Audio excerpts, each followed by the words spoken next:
त्याचा बोलून घ्या तो त्याचा तो आवाज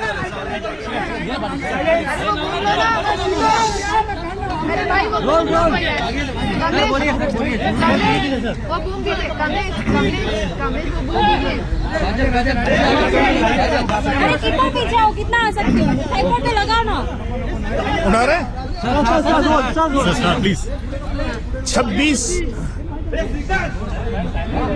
मुंबई पे 26/11 का जो आतंकी हमला हुआ था उसमें एक अभियुक्त अबू जिंदाल के खिलाफ जो यहाँ ट्रायल चल रही है उसमें आज हमने अमेरिका से जो चश्मदीद गवाह डेविड कोलेमन हेडली इसकी आज हमने गवाही लेना शुरू किया है और डेविड ने अमेरिका से अपना नाम डेविड कोलेमन हेडली ये चेंज कर दिया।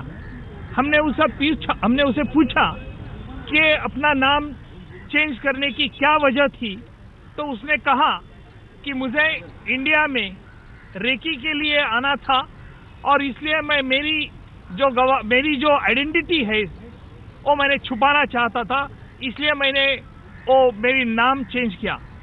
दूसरी बात उसने ये बताई कि लश्कर ए तोयबा ये इसने 2002 में ज्वाइन किया था। उसने ये भी बताया कि लश्कर ए तोयबा का 2 साल का उसने आर्मी ट्रेनिंग कोर्स कंप्लीट किया और उसमें उसे AK-47 rifle, bomb explosion, recce करने सिखाया गया था। उसने ये भी बताया कि उसने एक लीडरशिप कोर्स ज्वाइन किया था। उस लीडरशिप कोर्स में यानी जो हाफिज सईद और जकीउर रहमान लखवी ये दोनों आते थे और उन्होंने एक जिहाद के लिए यानी भारत के खिलाफ जंग कैसे करना, जंग क्यों करना, ये भी आज उसने कोर्ट में बात बताई थी।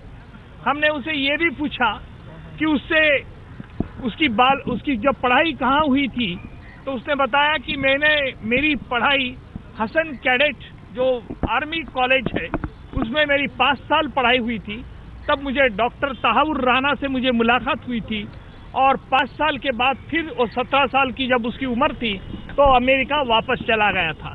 हमने उससे ये भी जानकारी ली कि इस ट्रेनिंग कोर्स में उसके कौन कौन से ट्रेनर थे, उन्होंने कौन कौन सी ट्रेनिंग हासिल की थी और भारत के खिलाफ क्यों वो जंग चढ़ना चाहता था। उसने आज ये भी बताया कि उसे कश्मीर की भारत की इंडियन फोर्स से लड़ाई करने का उसका एक मकसद था, लेकिन उसे जकीउर रहमान लखवी ने मनाही कर दी और जकीउर रहमान लखवी ने कहा कि उसके लिए एक दूसरा चुनौती उसको काम देंगे और इसलिए उसको कश्मीर में उसकी काफ़ी उम्र होने के कारण उसे कश्मीर में नहीं भेजा गया, ये बात बताई।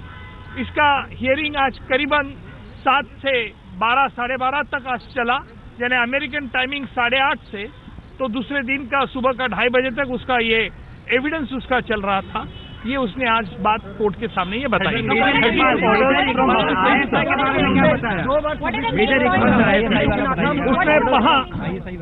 उसने आज डेविड हेडली ने और एक सनसनी खुलासा किया था कि जो मेजर इकबाल और मेजर अली इनसे उसका परिचय हुआ था।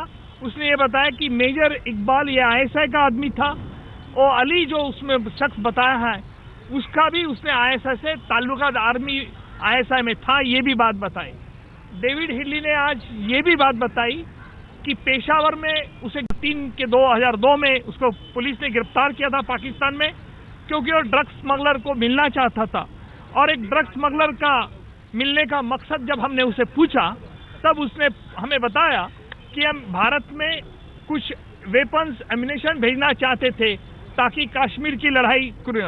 हमने ये भी पूछा कि ISI का किन लोगों से उसका वास्ता पड़ा, तो उसने बताया कि मेजर इकबाल ने उसको ट्रेनिंग दी थी और LAT के कुछ ट्रेनर्स के नाम भी आज उसने बताया और ऐसी कुछ जानकारी हम उसके पास से कल लेने की कोशिश करेंगे ताकि जो बम्बई का 26/11 का आतंकी हमला हुआ था उसके पीछे कितनी साजिश थी, कौन साजिश में था। आज उसने और एक बात महत्वपूर्ण जो बात बताई कि 26/11 के आतंकी हमले के पहले लश्कर ने 2 हमले करने की मुंबई पे नाकाम कोशिश हो गई।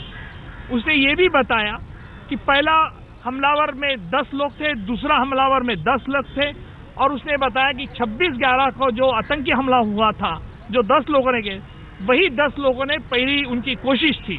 हमने ये पूछा कि 26/11 के पहले 2 उनकी जो कोशिश थी वो क्यों नाकाम हो गई, तो उसने बताया कि उनकी जो बोट थी, वो बोट एक रॉक को टकराने के कारण उसको आर्म्स एम्यूनिशन ओशन में गिर गए, और उसकी वजह से वो वापस उनको तैरना पड़ेगा, लेकिन आर्म्स एम्यूनिशन ओशन में लॉस्ट हो गए। इस पे बात भी उसने आज सनसनी खुलासा किया है। आगे चल के हम उससे और कई सवाल करेंगे। जो FBI को स्टेटमेंट दिया था और आज जो स्टेटमेंट है, दोनों में फर्क क्या है?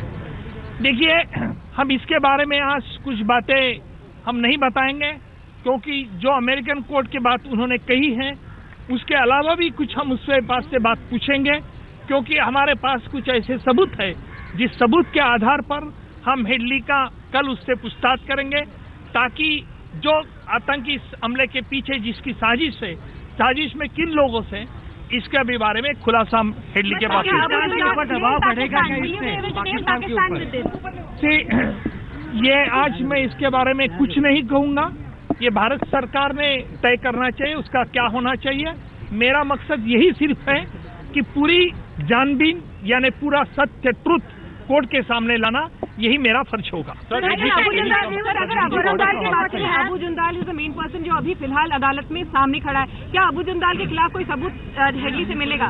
देखिए, अभी तक तो मैंने 1/4 तक आया हूँ। पूरी अभी तक कहानी डेविड हेडली से मैंने उगलाई नहीं है, और ये भी मुश्किल नहीं है मुझे लिए कि साजिश में किन लोगों ने, लश्कर के लोग, ISI के लोग, और पाकिस्तान में क्या चल रहा था, इसके बारे में जरूर हम उससे पूछताछ करेंगे, लेकिन ये ट्रायल फेयर एंड फ्री ये होगी। आधे अधूरे बता रहा है, जैसे साजिद मेजर अली का नाम भी उसने कहा मुझे पहला नाम याद नहीं है। क्या ये कह सकते हैं कई सारी जानकारी वो सिलेक्टिवली दे रहा है या बताना नहीं चाह रहा है? देखिए, डेविड हेडली को हमने ये भी बताया है कि अमेरिकन कोर्ट में तूने जो एग्रीमेंट किया था, उस एग्रीमेंट का ब्रीच होगा तो क्या उसके कॉन्सिक्वेंस हो सकते, ये हमने उसको बताया, और हमें पूरी उम्मीद है कि हेडली कोर्ट के सामने पूरा सच बयान देगा। Would you say you're satisfied all the stuff that you had has been corroborated so far?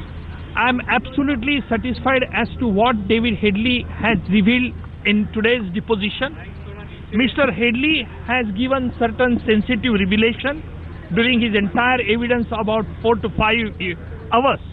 Mr. Headley had firstly disclosed that his original name is Daud Gilani, but he did change to Daud Coleman Headley because he wanted to join LAT, and after joining the LAT, he applied to change his name in US, and thereafter, after having the court decree, he visited Pakistan. He met various Lashkar guys and consulted them, and Lashkar guys expressed happiness over his change in name. I did ask him as to what was the real intention for changing your name. He said that in order to cover my identity and in order that I need not be detected by the Indian law enforcing agency, therefore he carried a cover story of opening an office as an immigrant law center in Mumbai. I did ask him as to when you applied for visa to the Indian consulate of Chicago, did you disclose the true information in the visa application? He said that I did not disclose the true information save and except my date of birth and nationality. I did ask him as to what was the reason which prompted you to give false information to the Indian consulate, Chicago. Mr. Headley said that in order to cover my story and that in order to suppress my real purpose of visit, I did not disclose. Thereafter, I quizzed him as to when did he join the Lashkar-e-Toiba, a militant organization working in Pakistan. He said that in 2002, I joined Lashkar-e-Toiba, a militant organization. He said that I had taken a training for 2 years. I was trained in handling sophisticated weapons like AK-47 rifle, Reiki, and etc. I did ask him yet what was your intention of LAT. He said that LAT's intention to liberate Kashmir from India and therefore to commit various terrorist activities in Pakistan. I did ask him as to do you know Major Iqbal? He said that I know Major Iqbal. He is an ISI guy. He said he was serving as in ISI organization of Pakistan.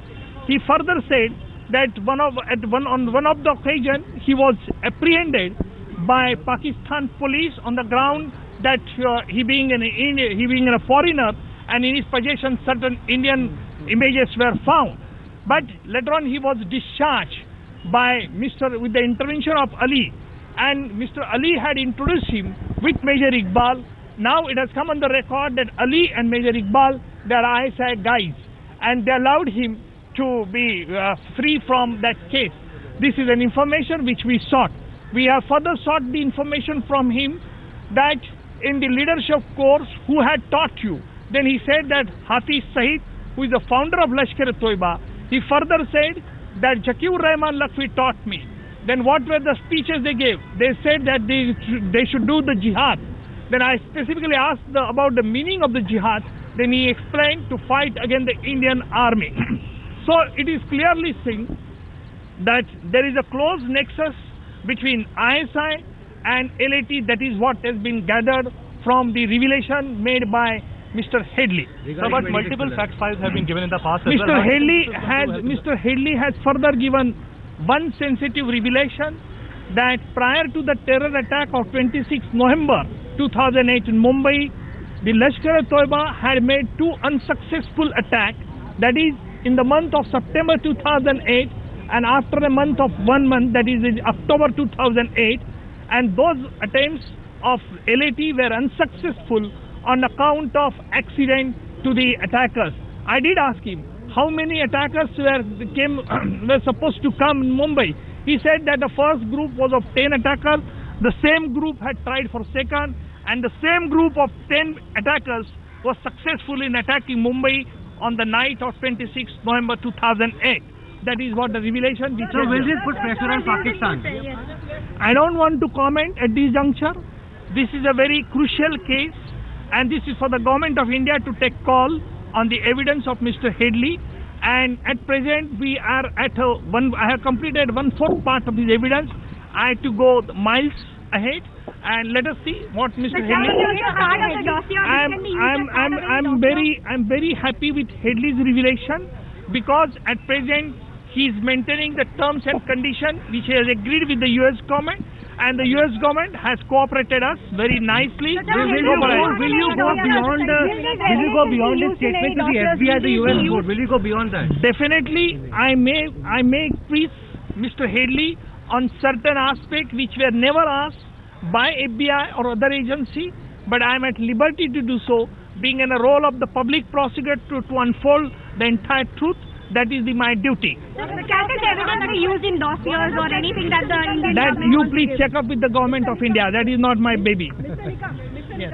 Nikam, a question to you is, when you asked him specifically when Sajid Mir and Muzammil conveyed to him what his assignment was, and you asked him that did Zakir Rahman Lakvi say to you, he says, I don't have first-hand knowledge of this.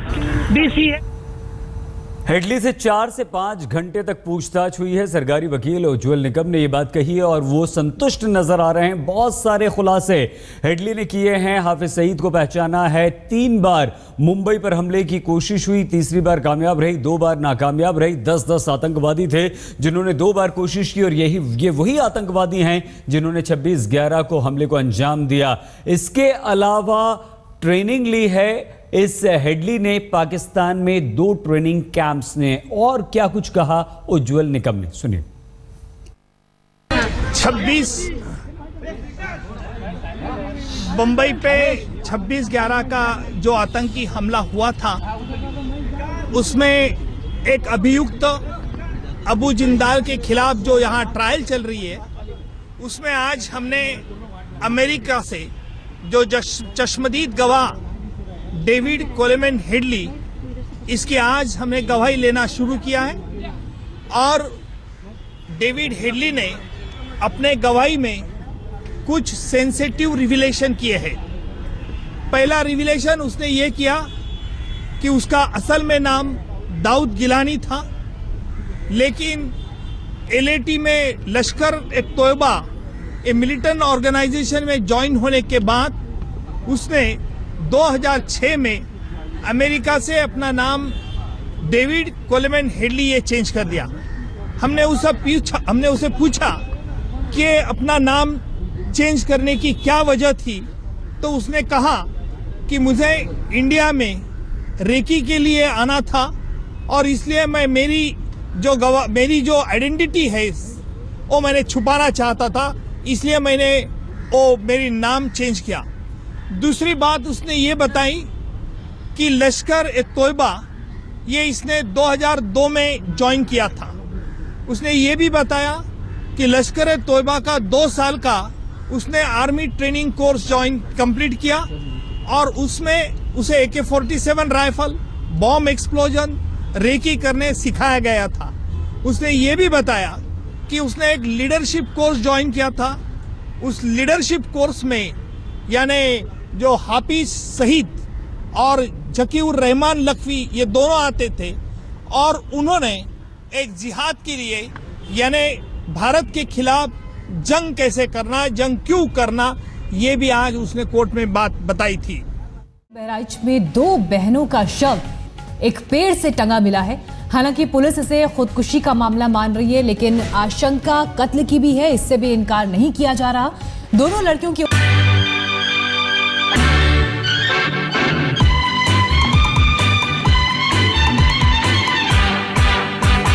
Kejriwal motor चली पम पम पम।